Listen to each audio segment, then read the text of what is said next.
After seeing the Yang character short for Volume 5, I got at least one thing to say. At least there is one good character short for Volume 5. Only one.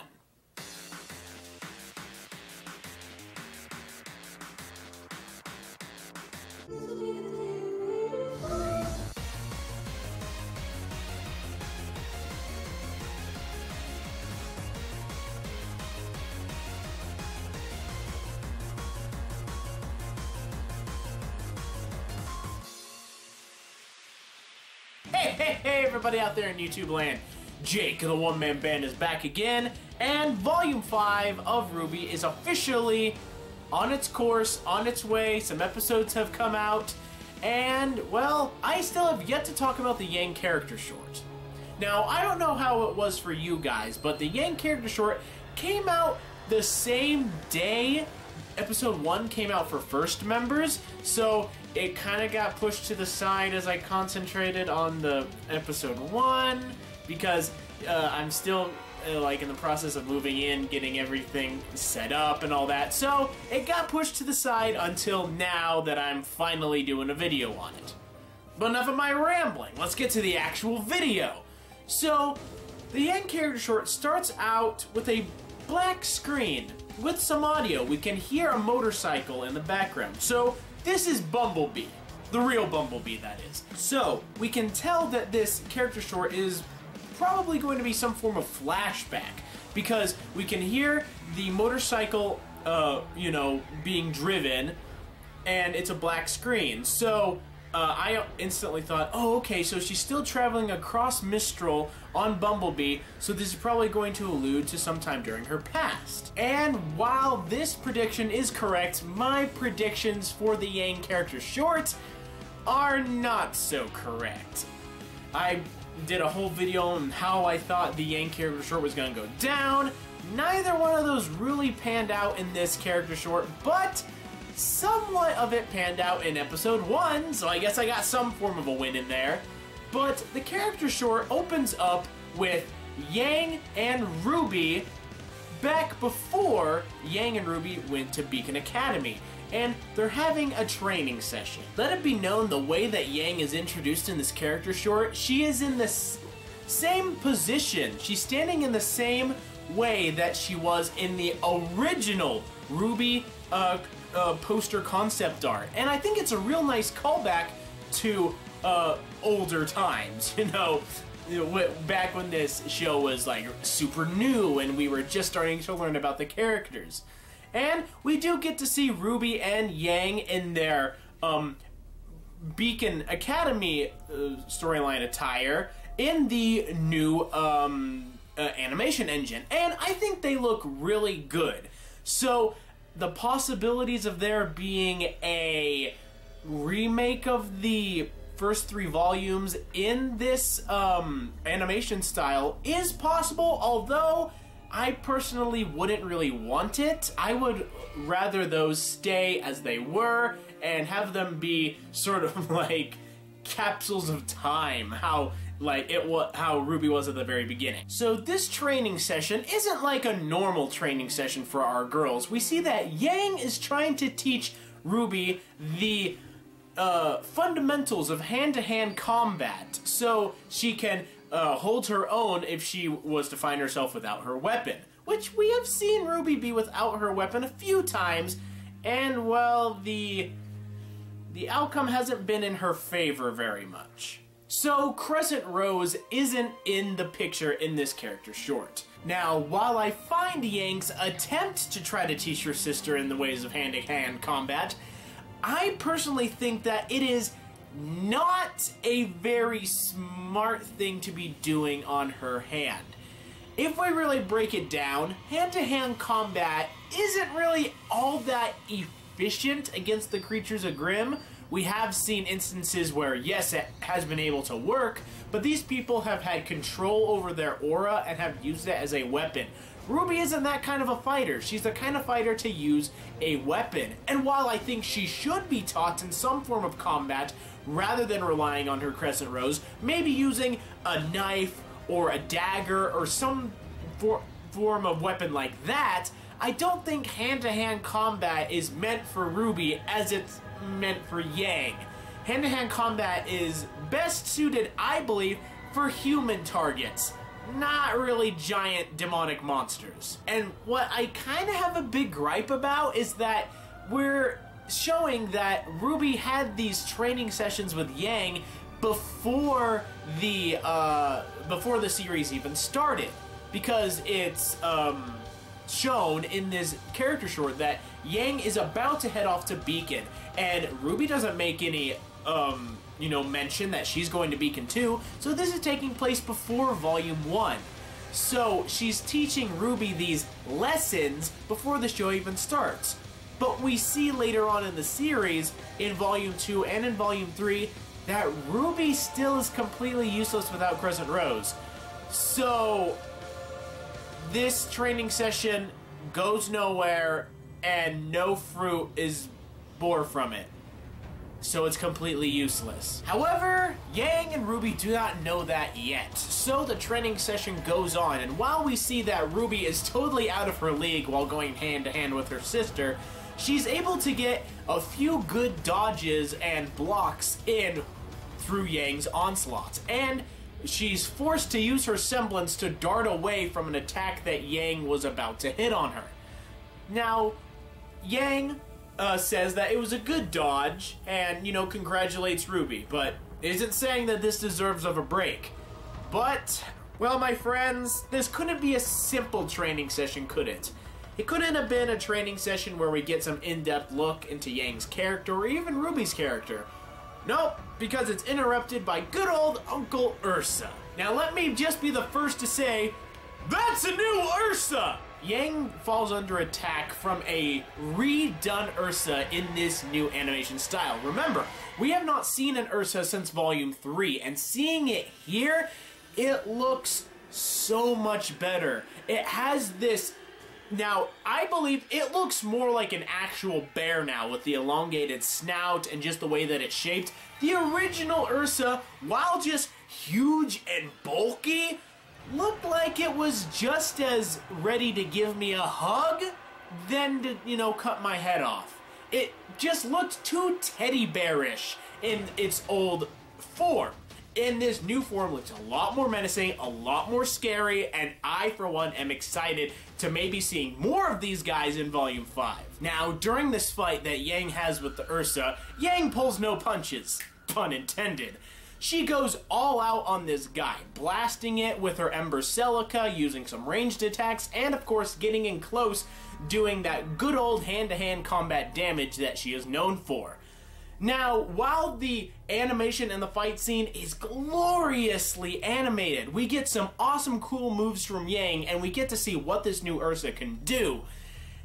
It just kind of furthers my whole ideal that hand-to-hand combat is not meant for the creatures of Grimm. I personally think that Yang just takes way too long to do any lasting damage to this Grimm, and in the end, she almost loses the battle in a sense. But hopefully we get to see some of these moves that Yang uses against the Ursa against some more tolerable targets, like maybe some bandits, maybe some bad guys, some White Fang members, extremist members, and maybe some smaller type Grimm. I'm hoping that we get to see more of this kind of fighting from Yang in Volume 5, because to be honest, I think Yang hasn't really had that many good fights in RWBY that were outside the tournament arc of Volume 3. So I'm hoping that in this new volume we get to see some awesome fights with Yang. Yet, it does not matter how good Yang puts up a fight, because the Ursa still gets one good hit on her, knocking her back, and blowing away some freaking trees! Any normal person would be dead from that aura or not. And we finally see that RWBY was knocked out for some reason. Did the Grimm knock her out? Did she hit a tree when she was dodging so fast? Did Yang actually hit her? It's never really explained. But she finally comes back to the clearing that her and Yang were sparring in to see the Ursa and, well, no Yang. I almost said Aang, I'm sorry about that. The Ursa hones in on its target, which is now RWBY, and RWBY, she at least goes into a defensive stance. So we see that she's at least learned one thing from Yang in this character short, and that's to sometimes stand your ground no matter what. And I think that's going to play in a lot into the next volume.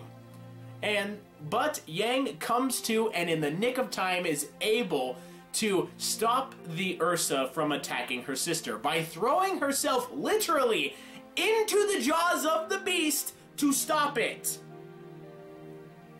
That's not very smart, Yang. And from the damage she sustains from this selfless act, it looks like her aura is completely depleted. Yet, she's able to activate her semblance in a way where she powers herself up so much that she's able to do away with the Grimm in one hit. She hits it so hard, and it blocks her attack with its paw, but she hits it so hard that it literally snaps the paw. It, like, breaks the arm and sends it flying and kills it in one hit. So, it was a pretty awesome ending to the fight, I might say. With the fight over, RWBY runs over to her sister apologizing that she didn't know what to do without her weapon. She was completely defenseless and completely didn't know what to do. So let me get this straight, Yang. You led your sister into the woods without the weapon that she is an expert in fighting in. You left that back at home. You went into the woods by yourself, not armed, except for your weapons, to teach her how to fight for herself in hand-to-hand combat in woods that you know are probably infested with creatures of Grimm. That is very irresponsible of you, Yang. You lose some big sister points on that one, I gotta say. Going into the woods with your younger sister, who you know is not good at any form of combat without her weapon. You take her into the woods without her weapon. I get it, to teach her a lesson, to teach her about stuff. But what if more than one Ursa arrived? What if, like, 3 Beowulfs or 3 freaking Ursas arrived? Could you have taken on 3? No! Then the both of you would have been dead. Stupid, Yang, stupid. But RWBY at least learned a lesson about how to stand your ground, and sometimes you can't just run away. Which is what she did when the Ursa started to charge her. So at least, you know, some form of the lesson was got. And Yang tells RWBY to not be sorry about what happened. She always has her back, no matter what. And with that, it flash forwards to present day, where Yang is still traveling across Mistral on her motorcycle, and that's where it ends, with her reminiscing about this training session that she had with RWBY. Now, I know I've been saying it throughout this video that I've been doing, but there are some things in this character short that I don't like. I really don't. The whole aspect that this training session that Yang puts RWBY through, RWBY really doesn't seem to learn anything from it. I mean, what we've seen in the volumes that are supposed to precede this character short, RWBY hasn't really learned anything. She isn't any better at hand-to-hand combat. She's still crap without Crescent Rose. The only real thing that she learned is sometimes you have to stand and hold your ground in order to win a fight. And the whole idea that Yang will always have her back, which I'm going to get to in a little bit. But what's even worse is that, once again, this is the Yang character short. The Yang character short. And much like the Blake character short, we really learn nothing new about Yang from this. We already knew that she was strong and a super good fighter with her Ember Celica weapons. We already knew that she cares about RWBY like a sister and will do anything for her, and that she cares for her well-being and wants her to be the best type of huntress she can. And we also know that Yang will openly sacrifice herself to save a friend. We've seen that in Volume 3 with Blake. We've seen it whenever she's jumped into the fray while her teammates stayed behind. We already knew Yang was reckless, and she did a lot of reckless things during this character short. We already knew that about Yang. And of course, we also knew that RWBY is completely useless without Crescent Rose. We already knew that. So what was the real point of this character short? To learn that little bit about RWBY? And what's even worse, this character short, for what it says, it kind of shows Yang to be a liar. At the end of this character short, Yang tells RWBY that she always has her back. You know, and we kind of see that. We see that through Volume 1, Volume 2, Volume 3. Yeah, she always got RWBY's back. She's always going to be there for her. She's always going to be there to help her. But, and this is a really big but, this is like belladonna booty butt. The first episode of Volume 5 completely negates and goes against what Yang has said. She states that she's always gonna have RWBY's back. And at the end of Volume 4, it looks like she's going to be upholding that by going to her sister in Mistral. But in the first episode of Volume 5, it's kind of shown that she's looking for her mom instead. Alright, so this character short is meant to hype up and reintroduce people to Yang as a character. And you end it with her saying that she always has her sister's back. Yet in the first episode, we see that she's not having her sister's back. She's going after her mom, who abandoned her. And now Yang is kind of doing the same thing to RWBY. She's kind of just... She knows where RWBY is, she knows she was heading to Haven, and she's just going to leave her be and go after her mom? Why?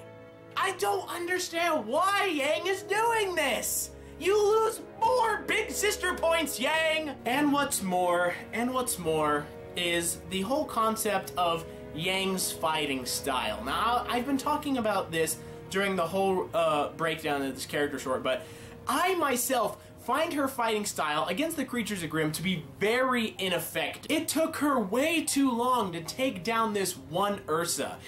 And it's not like this is a singular case. In Volume 1, when she was in the Emerald Forest and she came across those two Ursa, how long did it take for Yang to take them out? And then Blake just comes in and kills one in one hit? And really, besides that fight, we don't really get to see an in-depth look at a Yang fight with a bunch of creatures of Grimm where she's not backed up by either other huntsmen or Team RWBY itself. So, Yang's weapons are not very effective against the creatures of Grimm. And when that's the whole concept of being a huntsman is to fight the creatures of Grimm, I know that she joined to become a huntsman so she could travel the world and kind of do her own thing.